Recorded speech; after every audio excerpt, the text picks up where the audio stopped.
Ya, assalamualaikum warahmatullahi wabarakatuh. Anak-anak hebat, Bapak Guru semuanya, kelas 6B. Hari ini kita akan melanjutkan pembahasan tema 1, subtema 2 ya kali ini. Kita akan membahas tentang MUPEL atau muatan pelajaran IPA. Jadi untuk hari ini karena kita harus berbagi waktu dengan pelajaran pendidikan agama Islam, maka pada kesempatan kali ini kita satukan pendidikan agama Islamnya dengan muatan pelajaran IPA ya.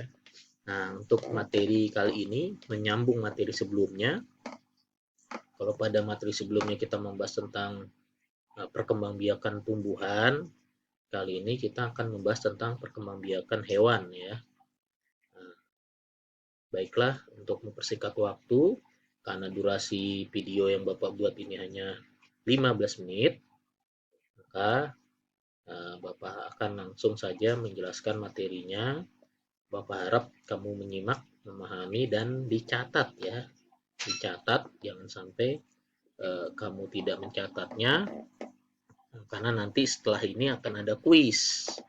Nah, kuis ini Bapak harap kamu bisa jawab dengan baik dan benar, dan target tetap maksimal, target maksimalnya 100 dan minimal 80. Apabila nanti saat mengerjakan kuis belum mencapai 80, kalian boleh mengulang 1 kali.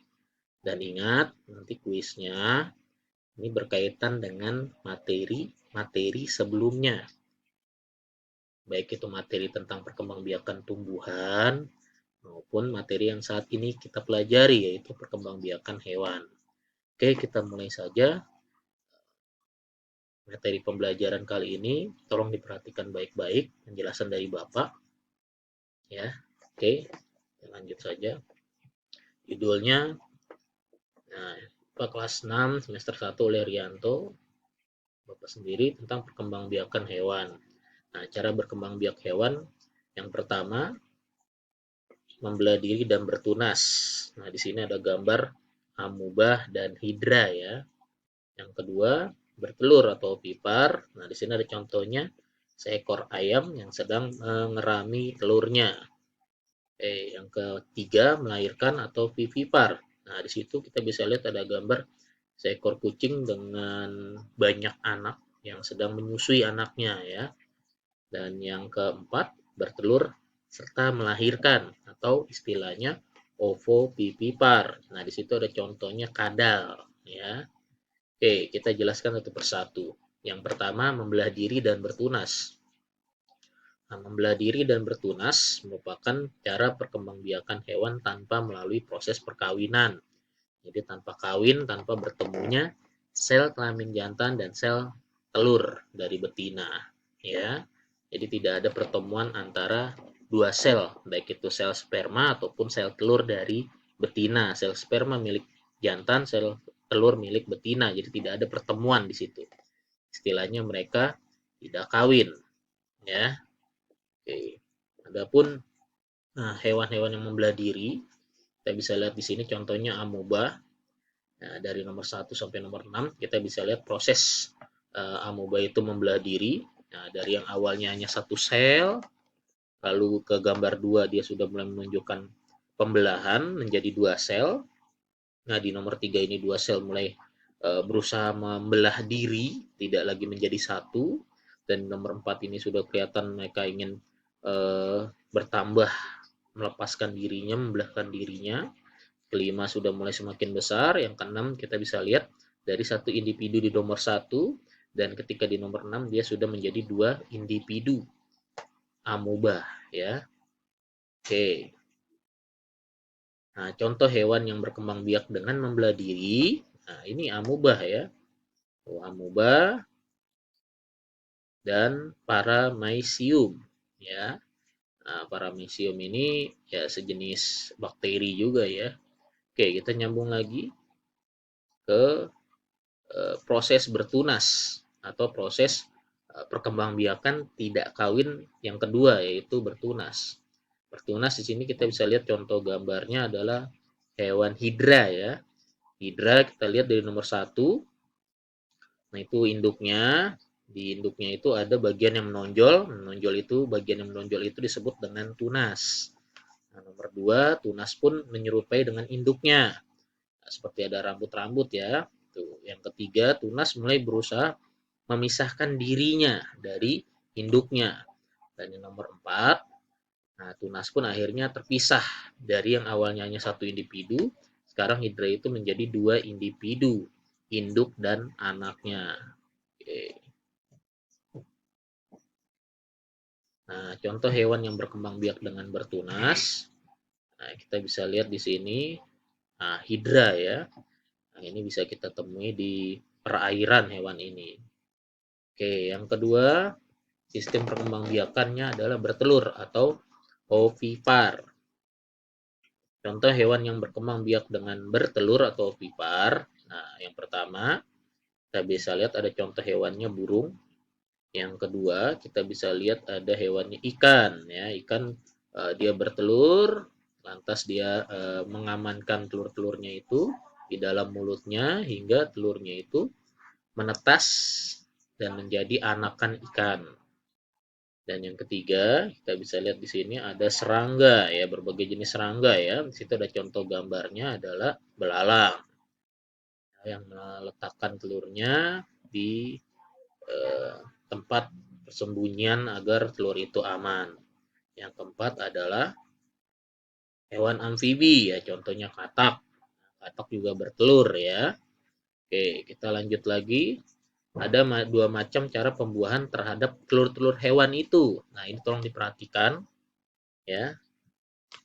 Nah, yang pertama pembuahan dalam atau internal. Nah, ini dilakukan pembuahannya itu terjadi di dalam tubuh hewan betina, misalkan pada bangsa burung dan serangga.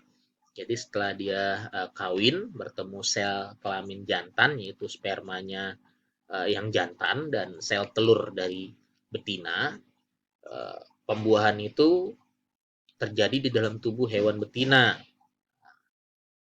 di mana dalam pembuahan itu sang induk menyimpan pembuahan itu di dalam tubuhnya. Contohnya burung dan serangga, dia menyimpan bakal calon bayinya atau nanti di dalam tubuhnya itu dia akan membentuk cangkang ya seperti telur. Nanti telurnya itu akan keluar dari tubuhnya. Jadi itu pembuahan dalam atau internal. Nah, ini contohnya ya, burung dan serangga. Dan kedua pembuahan luar atau eksternal. Nah, pembuahan luar terjadi di luar tubuh hewan betina, misalkan pada ikan mas. Ya, jadi pembuahan luarnya terjadi di luar tubuh hewan betina, misalkan pada ikan mas. Nah, bisa juga pada katak ya. Untuk katak juga melakukan pembuahan di luar tubuh atau eksternal ya. Oke, kita lanjut lagi. Nah, cara perkembangbiakan yang ketiga, melahirkan atau vivivar. Hewan yang melahirkan juga menghasilkan telur yang tidak dibungkus cangkang dan tidak dikeluarkan dari tubuh betina. Telur tersebut dibuahi oleh sperma dalam rahim atau uterus saat terjadi perkawinan.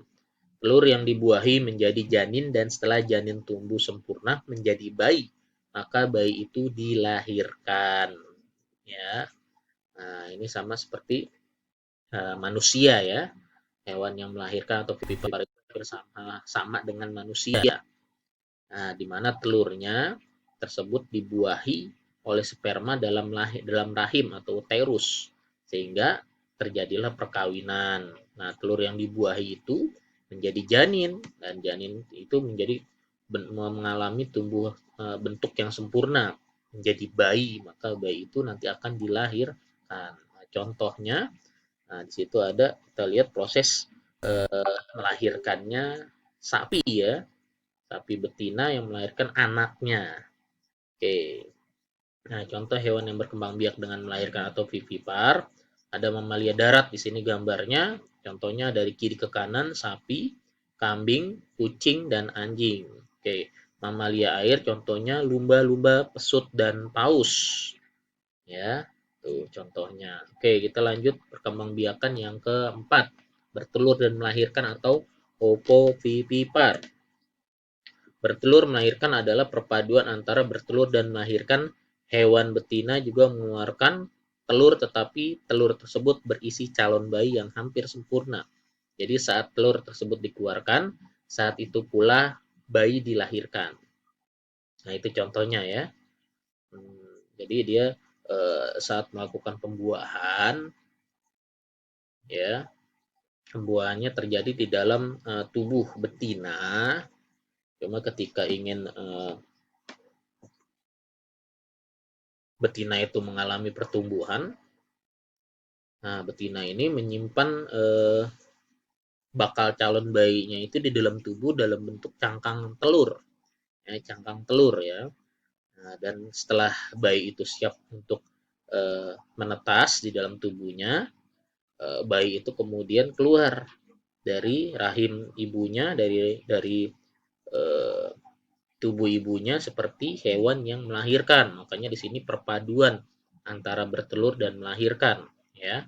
Bertelur dia letakkan di dalam tubuhnya, dalam rahimnya, nanti melahirkan dia seperti ya hewan-hewan mamalia lainnya, tapi dia bukan mamalia ya. Nah, contohnya di sini kita bisa temui hewan yang berkembang biak dengan bertelur dan melahirkan. Nah, sebangsa reptil misalkan ular, ular di sini pun ular boa ya. Karena ular yang lain rata-rata dia opipar, bertelur. Kalau yang ular boa, ular kadut, nah itu dia opopipipar. Kadal gurun dan semacamnya juga opopipipar. Ikan hiu juga opopipipar. Lalu ada kita punya kuda laut juga opopipipar ya. Oke. Nah, ini contohnya ular boa dan kadal. Oke, perbedaan ciri hewan bertelur dan hewan melahirkan. Nah, kita bisa lihat di sini gambarnya antara yang melahirkan, nah contohnya orangutan, dan bertelur contohnya bebek. Melahirkan dia punya daun telinga, kita bisa lihat di gambar ya, ada daun telinganya seperti manusia. Yang kedua dia punya kelenjar susu, dia gunakan untuk menyusui anaknya. Yang ketiga ada tumbuh rambut di sekujur tubuhnya, bukan bulu ya, tapi rambut. Oke, yang keempat mengalami masa mengandung. Nah, jadi kalau manusia 9 bulan 10 hari, ya hewan makin besar tubuhnya, dia akan makin lama mengandungnya. Contohnya gajah ya, itu hampir 1 tahun lebih. Oke, dan yang kelima bernapas menggunakan paru-paru. Jadi hampir seluruh, nah bukan hampir ya, semua hewan yang melahirkan itu bernapas menggunakan paru-paru baik di darat maupun di air ya. Nah, ataupun ciri-ciri hewan yang bertelur tidak memiliki daun telinga. Kita bisa lihat di sebelah kanan, bebek dia tidak ada daun telinganya. Yang kedua tidak memiliki kelenjar susu, makanya dia tidak menyusui anaknya. Yang ketiga memiliki bulu. Yang keempat tidak mengalami masa mengandung. Ya, dia hanya masa menetas ya. Contohnya ayam. Dia menetas selama 21 hari ya, atau 3 minggu. Oke, mengerami anaknya.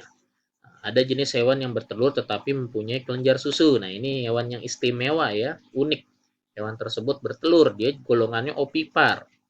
Ya, di dalam lubang dan telur tersebut menetas dalam 12 hari. Ya, tapi dia punya kelenjar susu. Jadi dia opipar tapi punya kelenjar susu. Setelah anaknya keluar dia telur, dia akan menyusui dan memeliharanya sampai dewasa. Hewan tersebut adalah platypus ya. Nah, ini bentuk hewannya. Oke, Bapak rasa cukup sampai di sini pembahasan Bapak tentang perkembangbiakan hewan. Tolong dipahami videonya. Nanti akan ada kuis